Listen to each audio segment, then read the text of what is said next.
Voilà, donc là on est un peu au début de la finalisation, c'est-à-dire que le lendemain de l'incendie de Notre-Dame, la presse disait qu'il n'y avait pas assez de chênes en France pour reconstruire la charpente de Notre-Dame. Or, il y a 5 millions d'hectares de chênes en France, de chênaies, et il fallait 2500 chênes pour reconstruire un maximum la charpente de Notre-Dame. Donc dès le lendemain,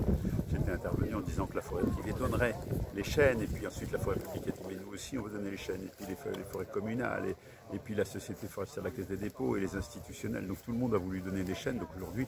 on sait qu'il y aura tous les chênes qu'il faut. Et il faut plus expliquer aux gens que malheureusement on ne pourra pas prendre des chênes de tout le monde, mais on a d'autres monuments à restaurer en France. Donc je pense que c'est le début d'une grande aventure. Et là l'important c'est que le chêne qui est derrière moi, c'est un des chênes exceptionnels qui fait 20 mètres de long, qui est d'un gros diamètre, qui a le cintre qu'il faut, parce qu'il ne faut pas un arbre complètement droit, parce que c'est une poutre, et quand il y aura le poids sur la poutre, tout ça va s'écraser un petit peu, la poutre finira droit. Donc là, il y a 8 chênes très très exceptionnels, dont celui-ci, qu'il fallait trouver en forêt française, et ça fait plaisir que ce soit dans cette forêt d'exception de la Sarthe, qui a été classée forêt d'exception par Stéphane Le Foll il y a quelques années,